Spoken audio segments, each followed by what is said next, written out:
talk to Lisa about her beautiful quilt, which is called Wonderland, and look how stunning it is. So we're going to have a chat to her. So this is lovely Lisa from Lincoln, and this is an absolutely stunning quilt. It is huge, Lisa. So talk to us all about it. Talk to us about the fabric, how you made it. Did you long arm it? What did you do? Over to you. So this is a Quiltworx quilt design by Judy Niemeyer, and originally it was done in red, black and white. That was their colouring, but I'm a bit of a gold bling fan. Yes. So I thought it would look really nice in gold, black and white, and I like a bit of sparkle, so it's got some sparkle fairy dust here. Has it really? It's got fairy dust. Love it, love it. It's actually the second Quiltworx quilt I made, and I was inspired by a 1920s pattern I'd done for a friend in black, gold and white, and I thought it would look really fun if I did something like this. So yeah, and I did quilt it. I own a handy quilter, Amara, with Pro Stitcher. So some of it is done on Pro Stitcher, which is the feathers here and here. Yeah. And then all of this around the outside is ruler work. Wow. So it is, there's lots of other stuff I could have done, but it was just kind of my first play on a quilt, trying out different things. And I'm pleased how it turned out. Yeah, but, you really should be. It's just a bit of fun, yeah. And it was. But just this is not to your see first what quilt you could be made, good. though, is it? No, no. It's my second Quiltworx quilt. Quiltworx, that I'd ever made. So, right, yeah. Yeah, it was just off the back of a retreat where I'd done a little lighthouse one, and I took this as a second project. And completed most of it, but then came home and finished it off. So, yeah. It's wonderful. So where does it live when it's not being displayed at the Festival of Quilts? On a bed? Just on a shelf at home at the moment. Yeah. Because I've got quite a few other quilts. I'm a big Tudor pink fan, and I have quite a few Tudor quilts. And have you labelled the quilt? You have. So what's on the label? Do you remember what's on the label? Just the quilt pattern, the fabrics that we used, but the date and year that I quilted it, or made it and quilted it, because sometimes I make a quilt and then quilt it later. But part of the Quiltworx thing is that you put a label on the back. That's kind of part of the process, but that's because I'm going down the route to become a certified instructor with Quiltworx. Right, okay. So I've made several quilts. Yes. Oh, that's really exciting. Yeah. Really, really exciting. It is absolutely beautiful. And what kind of wadding did you use? Do you remember what I you actually used 2 lots of wadding on this one. Oh, did you? So I used 80/20, and then I used wool on top because I wanted the feathers to try and plump up a bit. And if you put a layer of wool batting on the top, sometimes you get a better plump for the quilting itself, so they pop out a little bit more, which is why it's quite puffy here. Yeah. And in hindsight, I would have done more quilting here, but with every quilt you learn on a different journey. So. And what long arm did you say you used for a I have a handy quilter. A handy quilter, right? Yeah. And that was okay going through those two different layers of wadding. Oh yeah. They're industrial machines. They can pretty much go through leather, denim. They're incredible. Yeah. Right. It's amazing. So do you go to any quilt groups? Do you have any quilters you meet up with? I belong to the Cambridgeshire Modern Quilt Guild. Right. I don't get there as often as I could because it's about 2 hours away from me, but I try and go as much as I can, which is great to be with like-minded people. It is wonderful. And tell me about your bags. You obviously made these. Well, I didn't actually. Oh, you didn't? I have a lovely lady who really came lovely. to me for quilting, and I said, could we do a trade? Would you make, because I'd seen she'd made a beautiful bag, and I said, would you make a bag and I'll quilt a quilt for you? So we like to do trading in what you're good at. Absolutely, it's always a good trade in the quilting world. So is this the first time it's been displayed? It is. I've never entered a quilt into a quilt show. So when you saw it first thing this morning, were you just like, oh, wow? I mean, yes, to see your quilt but up I've is just... got 3 other quilts. Oh, have and you? I was more chuffed that my other Quiltworx quilts, they're all Quiltworx, but it got judge's choice. So. Did it? Can we go and see it? Yes. Let's go and see it. Let's go see it. So this is also Lisa's quilt, and it's double wedding ring. This is quite a popular style, isn't it, with the double wedding ring? It is, and Quiltworx make it really easy. So this was all made out of a jelly roll. Oh, right. Apart from the accent fabric and the background. And the methods, actually, when you break it down, it's all in triangles. So a little bit like if you've ever done like a kaleidoscope quilt or a one block wonder, it's actually pieced in rows. So it's and I chose an all over pattern for this one because I thought it worked best with the quilt that it was. Partly also I was on a time frame and I knew I didn't have time to custom quilt the wedding quilt, but I still think the quilting pattern looks fab on it. Yeah. And doesn't detract from the piecing. No, not at all. And so did you do this on your handed quilt? You did? Yeah, this is an edge-to-edge design, but it's come out beautiful. Okay, yeah, it's stunning. And you put like a very light blue. It is, it's a real pale blue, just a hint of blue, which I think gives it a nice bit of depth. Because it's always very difficult to know which kind of cotton to choose when you've got like so many different colours. Do you go for, sometimes when I'm doing mine, I do a lot of hand quilting, and I do a cotton, it's like a barely there, because it's like, well, what colour do you go for when there's so many colours in the quilt, but to go for the like little very pale blue, because you've got your blues in there, it just fits it wonderfully. It just does depend on the quilt, because I quilt for custom as well, and I often talk about how much impact you want it to have. People are often worried that the quilting is going to detract from the piecing, but no matter what, even if I used a really dark blue, you would still see the piecing first and then see the quilting second. But it's a compromise between just a hint sometimes to have a little bit of depth with the quilting, as opposed to maybe overpowering it. So, but it just depends on the quilt. Different quilts have different styles. And I'm assuming for this one you only used one wadding, did you? You didn't do the two? I did. Yeah. That's a really good technique. I'm going to remember that one for the other one. Let's go and see your other quilt. And so what category is this one in? Traditional. Traditional. Let's go and have a look. Lisa's very excited about her third quilt. This is it. Oh my goodness. Oh, this. Wow. Stand there, Lisa. Stand there. Look. So, look at this one. I'm really chuffed. Oh, this is amazing. Wow, you should be more than chuffed. It's beautiful. And this one's called Jungle Magnolia Burst of Colour. Yeah, so... And this category is sponsored by Violin. And you've got the judge's choice, and it says a positive explosion of relatively pastel colours enhanced by black background and striking and very impactful design. Angela Seabrook was the judge on this one. This is, wow. Yeah, so this is... And this is the first time you've displayed this one. Stand a bit, there you go. Yeah, so this pattern was released in either November or January by Quiltworx. It's their Technique of the Month. And I actually went to Belgium to quilt most of this with some other Quiltworx ladies.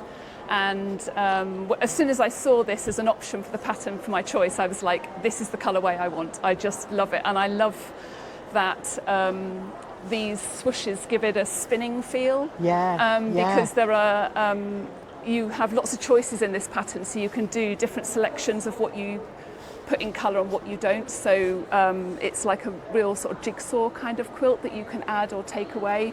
Other quilts have got a lot of borders and a lot of checkers, but for me this was the one that I liked, and I did edge to edge around the corner, taking out all the swooshes, and the rest I custom quilted with either some pro stitcher and freehand and ruler work. Wow, it's just unbelievably stunning and wonderful. I just thought I wanted to enter. I mean, all three of them are. Yeah, I've got another one over the other side. Have you really? Let's go to that one, Lisa. Let's go. Come on. I think it's around the corner. Let's go. I could be wrong. Is this in the same category? Or it is. It is, okay. Because it's foundation paper piece. I felt it should be in traditional quilts. Okay.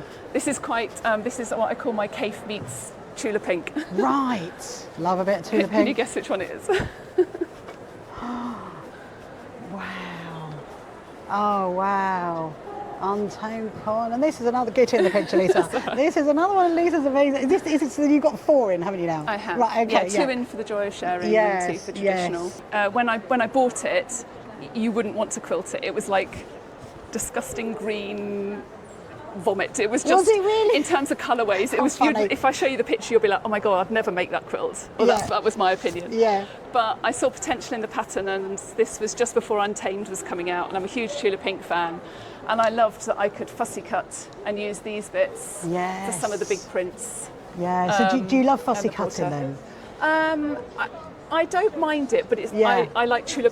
It was more about how I could make the Tula Pink fabric work on a Quiltworx quilt. So I coloured it in a programme called Quiltster, which is part of the Quiltworx system, and I just love how all the bright colours, and I call it my Tula Pink meets Cafe, because Cafe is usually the brightest and the most colourful quilts that you can get, but it's kind of full on. And I appreciate it won't be everybody's taste, but I just had fun and I wanted to use every fabric in the line that I could. So that's what this quilt was really about. So where do all your 4 quilts live where they're not being displayed at Festival of Quilts? So they either live on a shelf at home or on like I say quilt ladders, but they're like towel rails, you know, the towel ladders that you get. People most use them for bathrooms, but also in my workshop shed where I have my long arm, I have a rail on the back and I scrunch them up and hang them all behind there, so that when I'm doing pictures for customers, they also get to see a burst of colour at the background. Yes, it's absolutely beautiful.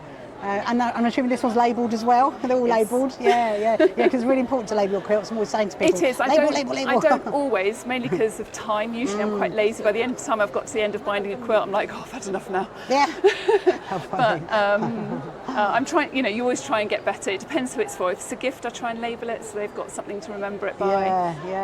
But it does just depend. So where possible. And do you find that sewing is good for your well-being? You like sewing for well-being and keeps I mean, keeps you active. It's been my job for about 8 years. Oh, right. So, and it gives me the flexibility to be able to do stuff with my kids as well as run a small business. Yeah, and do they sew? Do your kids sew?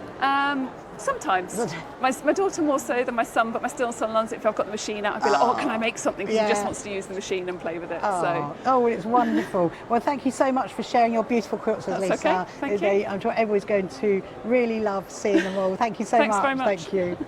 Hello, I'm just pausing this video just to show you about an amazing pattern that we have in our shop. This has all been written by me and it is called the Patchwork Flip and Stitched Magic Fold Cushion. And this is what you can make. It looks like that.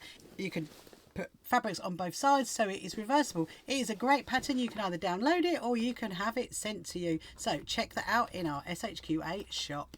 Now I'm going to interview someone else that's in our category who's called Mairi, and her quilt is called Starry Night at the Log Cabin, so she can tell us all about it. Way back in 2018 I had been to the quilt show in Houston and I bought a kit to make the little Lemoyne stars. Right. The idea was I would make this huge big quilt that would cover my bed. And what happened? Well, the box of half-finished Lemoyne stars got bigger and bigger, and I thought it got shelved. Right. And then I decided, really, I must get on with this. And then I decided I'm going to just make it smaller. And I love a log cabin, so hence the log cabin out of the same fabrics, the heritage fabrics that I had bought in Houston. Yeah. And then I got it finished. And my friend works for Today's Quilter magazine. Right, okay. And I showed it to her. She goes, oh, that's fabulous, I must show my boss. So the boss said, oh, I love that too. Can Mairi make the pattern for us? So, oh my goodness. So I had to get the thinking cap on because I couldn't use the pattern that I did with the Lemoyne stars because I'd lost it. So I made foundation paper piecing.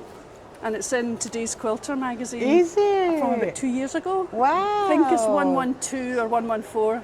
Can't remember exactly. That's a real that's amazing. I love the quilt. And then to have it appreciated by someone in the magazine. Yeah. And then we went for lunch. Yeah. And then my friend brought out the front cover of the magazine that was coming out. And that was on the front cover. Wow. So I'm a cover girl. Wow, you're going to have to email, if you've got the magazine, you have to email us a picture. I can do, yeah, yes, so we I can put it onto our gallery because that's just wonderful. Yeah. So talk to me about like the fabrics. Did you just get the fabrics from different places? Is that how you got the fabrics together? It's all, I think the small bits was a jelly roll or maybe some yardage. I had bought a few of them from Primitive Gatherings. Oh, we were right. at that stall in Houston as well. I thought, oh, I could have bought the whole lot. Right. And then so your suitcase was rather weighed down than coming home from that quilt show. A wee bit, yeah. So I did, at that time I used to teach classes in the centre of Glasgow. Right. And one of the ladies had bought this black fabric which will get a little bit of red through it. And I thought, oh, I love that. Yeah. That's why I'm going to add it to the background. Yeah. So you're a long arm. So you've got a long arm machine. So what long arm machine do you have? That's the first question. I've got the Gamel Sattler. Have you? Which beautiful machine. It's wonderful. I love it. I love what it does. Yeah. I've never really had any And problems. you do that as a business, do you? I do. Right. So Lismore Quilting is my name. It's amazing, amazing. So I had a bit of fun with it because mostly I do edge-to-edge patterns. Because I was going to say, because I've had quite a few of my quilts long arms, and like the edge, it's all patterns all the same. But to achieve that on a long arm, that's extraordinarily. Extraordinary. It's amazing. So each bit has to be placed in the little, although because the gamma statler is computerised, they join all together. Yeah. But they still have to fit the space that's there. Yeah. And the centre bit, I just thought the radiating lines look cool. Yeah.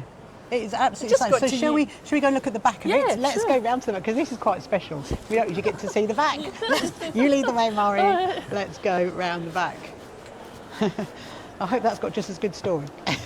Well, yeah. So did you get to choose for having it hung like that, or did you not know they were going to hang? No, you did? If you want it, if you've got both sides, then you can... Oh, yes, so we were looking at this one yesterday, weren't we? Oh, right. Yeah, we were, because of like, is it like a linen-y fabric in it? Right, this is mostly out of my stash. Is it? Because I loved the feel and the texture of the Japanese woven fabrics. Okay. So most of them, the browns, that one there, are Japanese woven. Yeah. And the squares are flannel that I had bought as a pack. So I thought, what's nice about using up bits in the bag is it shows up the quilting nicely as well. That's what I was just about to say. I was just about to say, and that's what's wonderful about being able to see the back of it because of the patterns. And I actually think, because we were really looking at this yesterday, look at that pattern, look at that pattern. Yeah, we really were. Thanks very much. And it really does show it up. So that's really nice to know that when you enter a quilt into the Festival of Quilts, you can make a decision on whether you want it hung or whether you want it backed onto like a wall like this, or whether you want it hung like that. It is lovely. So wadding, what kind of wadding do you use? That would be warm and natural. Right.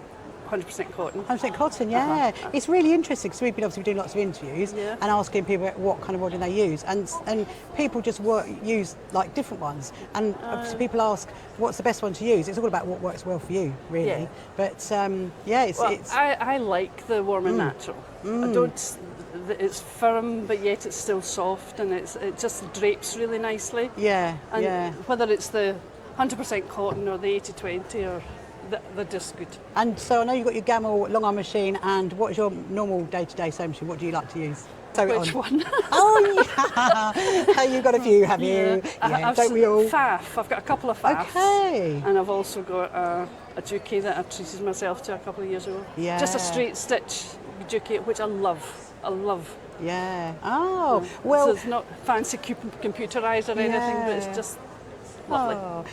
So, where are you based, Mairi? I'm based in the south side of Glasgow, and I run my long arm quilting business from home. Right. And what's it called? It's called Lismore Quilting. Lismore Quilting. Well, as you know, we are the So Happy Quilt Association, and we are here sponsoring for the Joy Sharing category, and we're all about sewing for well-being. So I'm sure that your quilt has brought you huge amounts of well-being to create it. Yeah. That's wonderful. So thank you for sharing us with that, thank you Mairi, very much and for letting us being interview as well. Thank you. Come along to our first So Happy Quilters Association quilt show at Brighton Racecourse. Tickets available on our website. You can find the So Happy Quilters Association on social media, and don't forget to subscribe.